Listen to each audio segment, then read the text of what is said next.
Hey everyone, welcome back to Threes to Wound. My name's Reese, and today we're going to be taking a look at those green ghouls. No, not the orcs, not yet anyway. But today we're talking about the tomb worlds themselves. We're talking Necrons, and we're going to do a bit of a deep dive into some of their tactics, units, and what they can bring. Let's jump in.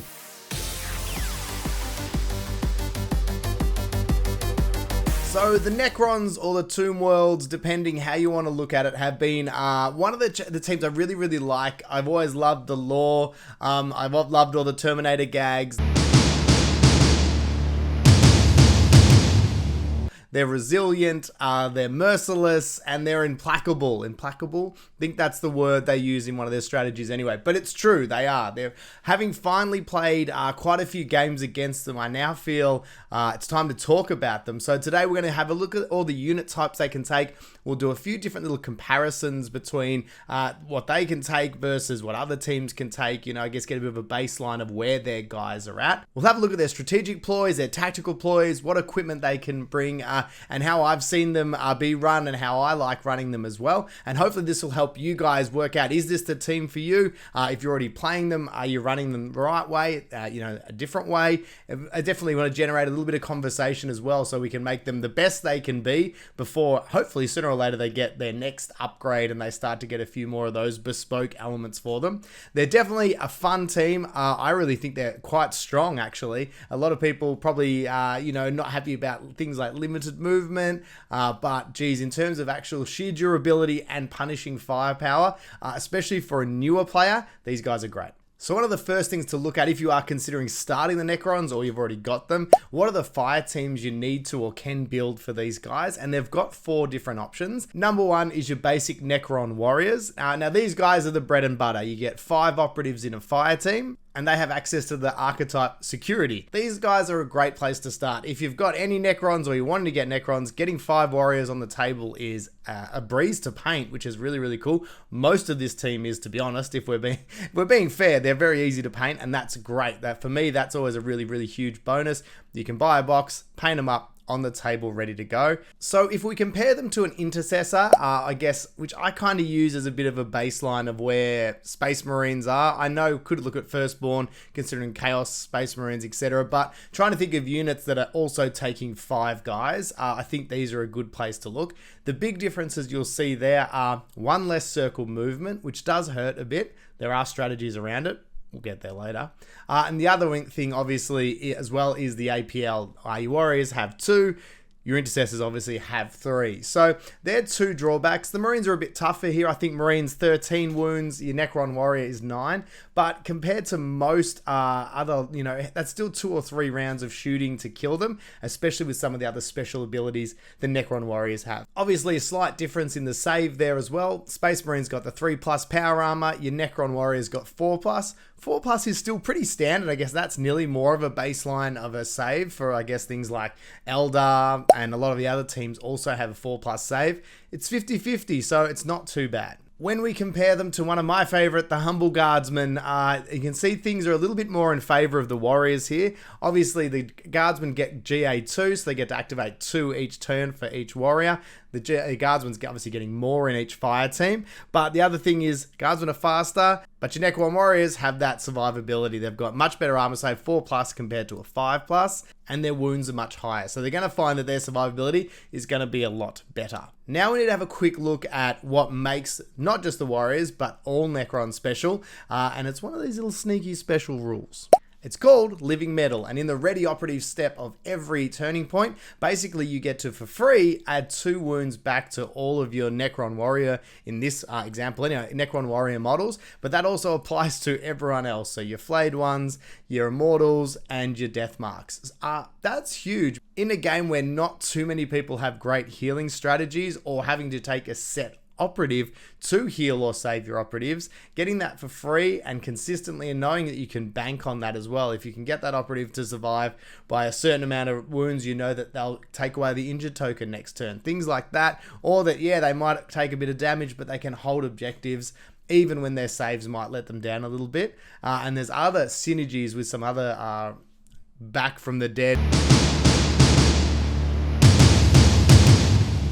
kind of moves that they can use as well. They've got the two gun options, the Gauze Flayer and the Gauze Reaper. Now, the Gauze Flayer is probably more the mainstay, or the one that I find I use the most. The big drawback to the Reaper for me is that you have to get closer. You have to be within that pentagon distance range. Yes, this gun is definitely more powerful. It gets piercing, so your criticals add a bit of AP, and obviously the damage output is higher. But you do need to be closer to your enemy, and that really does open you up for a lot of opportunities to be countercharged, and of course other operatives on your other team that also have those higher damage weapons, i.e. melter guns, plasma pistols, that are in that same range category. So, and it's not quite on those levels, you know, someone having a plasma pistol compared to this, you know, you might shoot them, you wound them, then it's coming back at you in either Overwatch or on their next activation. So you could look at warriors and have a fire team of each, but for me, after seeing them play a few games, I think it's actually better to keep your warriors a little bit further back. Your enemy's going to come further down the field, and then if it does get to fisticuffs, your Necron warriors aren't too bad. Speaking of punching on or fisticuffs, 3 attacks, 3+, 3/4 damage is actually quite good for close combat for a non-close combat unit. So compared to, again, guardsmen and some of the other basics units, again, Eldar, things that are, you know, wounding on, doing 2-3 damage, Chaos Cultists, they're definitely not bottom tier. They're definitely right there in the middle. So you shouldn't be afraid if they do get charged and they've put a bit of hurt on the operatives that they can sort of pile in, or even if you get a couple of bodies in there, they can definitely deal out some damage. Be aware with the Necron Warrior Fire team, you can't double it up. So you can't take 2 teams of 5 warriors. I'm not sure why. I'm sure there's some rules. I think that would have been pretty cool. Maybe it's encouraging you to get some new models on the table, but just keep that in mind as well. You will need to look at getting one of the other sets to get a team on the board. The next team up is one of my favorites. It's the Immortals, and these guys live up to that name, especially in Kill Team. I know that they're pretty good in 40k in the big boy game, but in Kill Team they are truly punishing and very, very resilient. Sporting more wounds and a 3-up armor save, so now all of a sudden we're at power armor level armor save. They do still suffer from the lack of mobility, but they are a big upgrade. You lose 1 operative, so we go from 5 to 4 in this fire team, but I think the trade-off is worth it. And for me, if you're going to play Necrons, I think you have to take Immortals. Happy to hear otherwise, but for me, these guys are just hugely consistent on their damage output and their survivability. They've got 2 options with this. They've got the Gauze Blaster, and then they've also got the Tesla Carbine. If you are wondering which is the right option, because when you get that box, you do have to build them one way, unless you're good at magnetizing, which is great if you can. I definitely fall into the Gauze Blaster category for these guys, mainly because, again, I just look at the consistency of damage output. These have AP1, and they pretty much do the same kind of work as a heavy bolter, you know, give or take a few special rules, but these don't have heavy, so you're not limited in your movement, which for Necrons is great. You don't want to be punished further for being a big heavy boy, but also that consistent damage output and that AP1 really puts pressure on all kinds of units. Marines, even Custodes, taking away 1 armor save every time these guys shoot is huge. The Tesla has Splash 1, which is probably great if you're playing horde games, but I think most opponents now are getting more and more savvy that that's probably only going to come into effect 1 or 2 turns in a game, maybe if there's desperate lots of bodies on an objective. But I think most people, like Flamers that have Torrent, people are starting to get more and more aware of those special rules. So again, it makes it a bit more situational. So the consistency of AP, well, it's not difficult to set that up to do the right thing. You've just got to shoot at someone. 1 more attack in close combat over their warrior brothers. Again, makes these guys really good in close combat. They're a scary proposition, and especially in this new Kill Team, close combat is hugely damaging. So if you've got Drakari charging in, you know, even Harlequins, units that are charging in that aren't hugely durable, you're going to be able to wear some hits and you're going to be able to deal some back. And in this edition of the game, that is gold. It's not the optimum position you want that to happen to you guys. You don't want to be tied up, but these guys can take a hit and they can deal 1 back.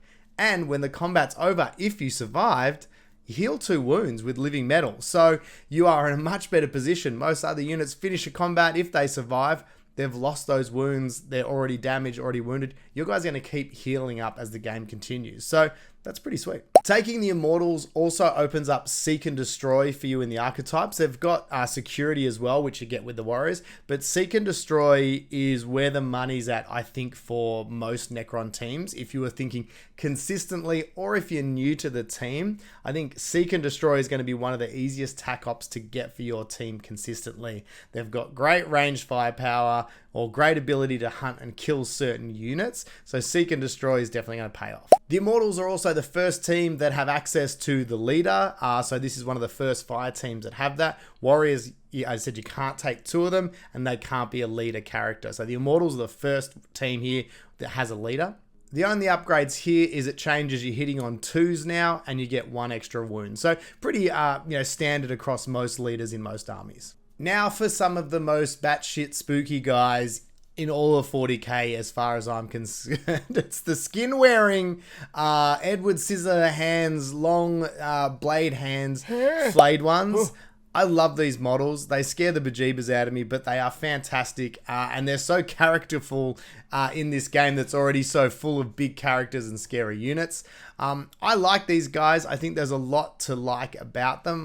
Their duality of just being a deterrent, keeping your operative back from your big guns, but also their ability to stay in conceal and use some special abilities to charge from conceal as well, being hugely viable. In terms of their overall stats, these guys actually have the same stats as your Necron warrior. It's just in the weapons where you have the big difference. It's not a bad thing they've got those same stats as the Necron warrior, because as we sort of said, they're in that really good mid-strong tier in terms of durability. The only thing they get hurt with is still the movement, but that's consistent across all Necrons. If you're here for a fast team, you've come to the wrong robot shop.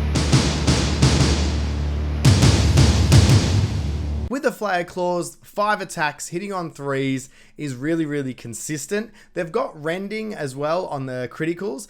Probably wouldn't have minded to see something built in here to give them some rerolls. I do picture them being just an absolute whirlwind of blades when they do jump out. And I've seen quite a few rolls go a bit pear-shaped, lots of 2s and 1s, really crippling them. And in close combat, that's huge. You know that they've been waiting all game to do this. They charge in and they've got no real ability beyond a command point to fix up some of their attacks. I find that probably hurts them a little bit. Combine that with the slow mobility. I still really like these guys. Don't get me wrong. These are the guys I think should be in there alongside the Immortals for me. I think that duality of great distance and units that can move up, capture objectives, and then sit on them and scare operatives from not wanting to charge, or for fear of being countercharged. I think the Flayed ones do that really well. It's just unfortunate, a little bit of a weakness. So the biggest strength with these guys, I think, like a lot of the Necron team, is their plug and play. They don't have too many difficult or crazy rules.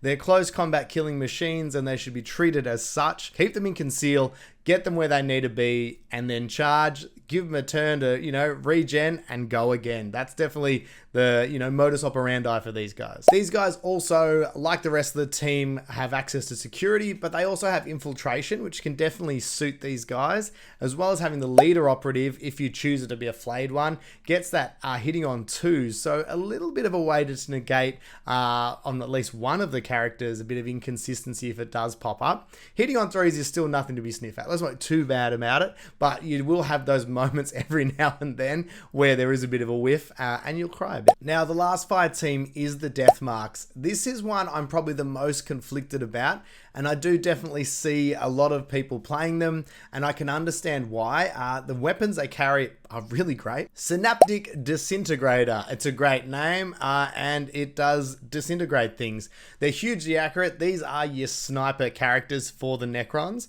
but that's not saying too much. Everybody hits reasonably well on this team. It's only an upgrade of 1 over your Immortals in terms of that consistency of hitting, which is still really good, but the baseline stats for both Immortals and Death Marks is actually the same. So the big difference here you're really looking at is how you're going to use them, and I guess the special rules that the weapons gain. So if we have a quick look at the disintegrators again, there's a few weird trade-offs, and I'm sure someone's crunched the numbers here to tell me which is better. So if we take a quick look at the rules here, we can see with the disintegrator, it's got the heavy which is pretty frustrating because, well, it's a giant robot. He should be able to carry his gun, but it is going to limit your mobility, or at least your ability to move and shoot, on a team that is already pretty limited with that. So that's probably, for me, one of the biggest red flags against the death marks.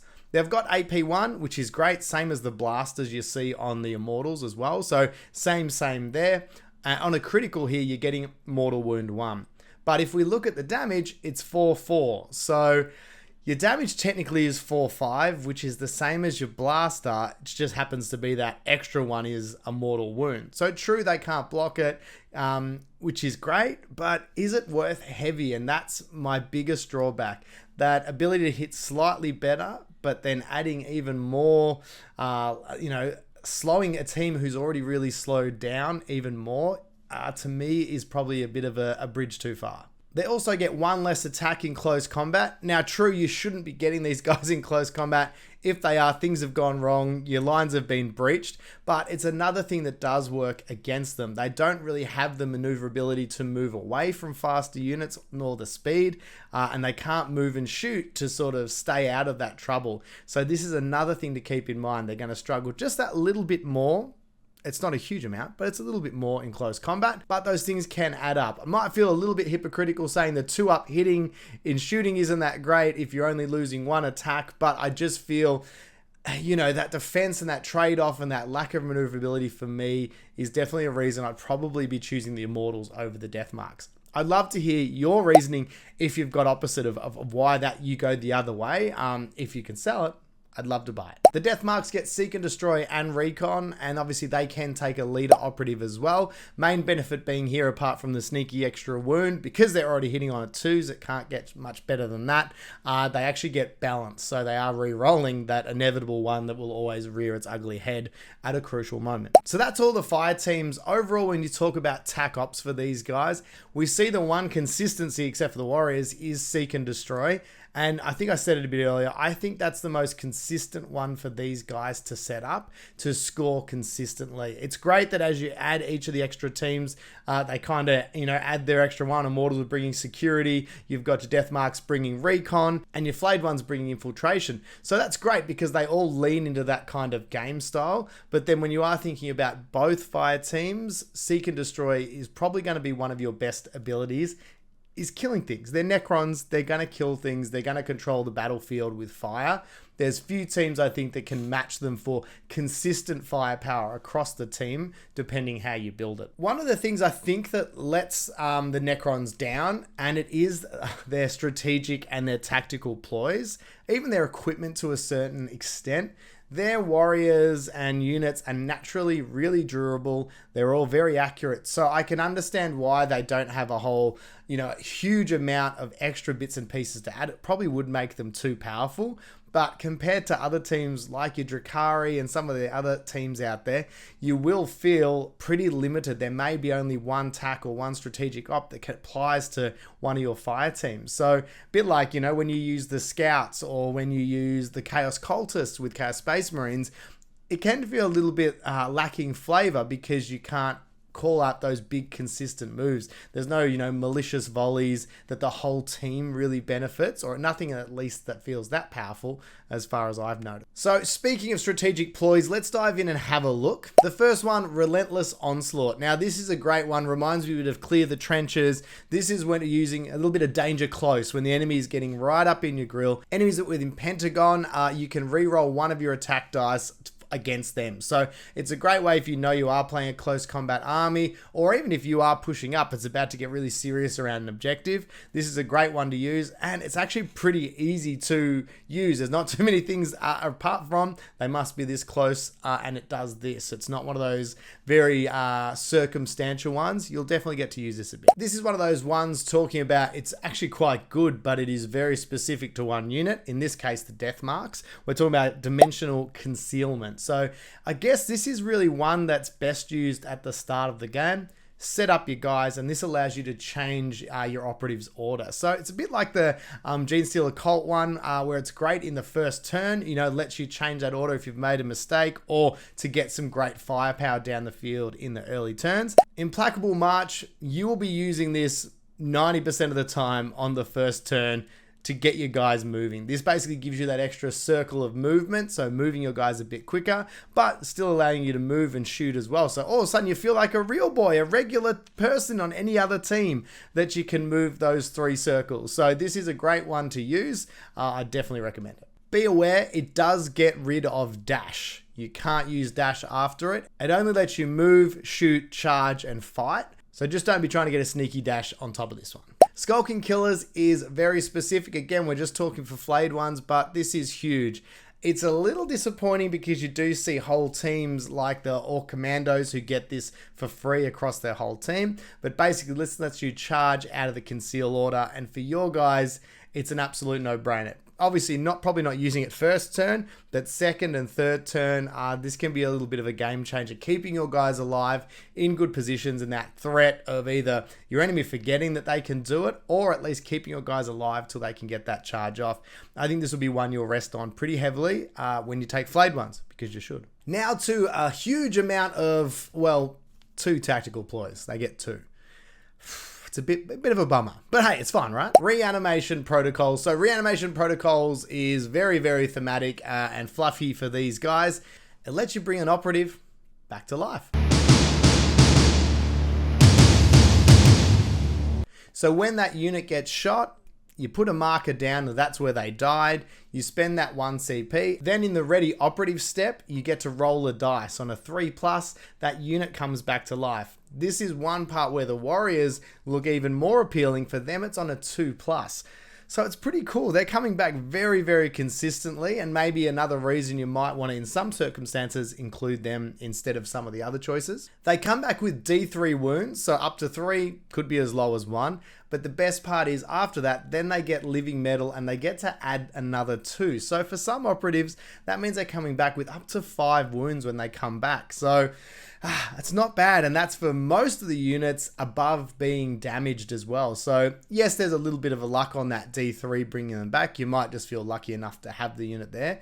But it is something your opponent needs to think about. If they kill that operative and move on or move away from that space, it's a bit of a thorn in the back. There's someone in their back lines or someone that they have to account for that they may, in all likelihood, come back. So they have to leave a unit there to deal with them. Or if they move on, it could be something that, that could come back to haunt them. So for me, as a player and the way I like to play, I love giving my opponents lots of things to worry about and think about. And that one is a lot of fun.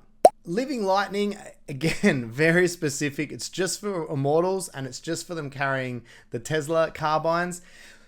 It's a cool rule. It basically ups the mortal wound output from 1 to 2 on the splash, but it also gives them an extra range on it as well. Pushes out to square instead of circle on the distance.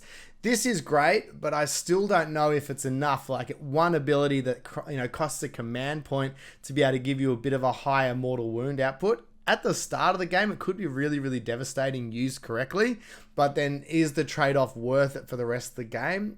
I'm not so sure. Has anyone had any good experience using it?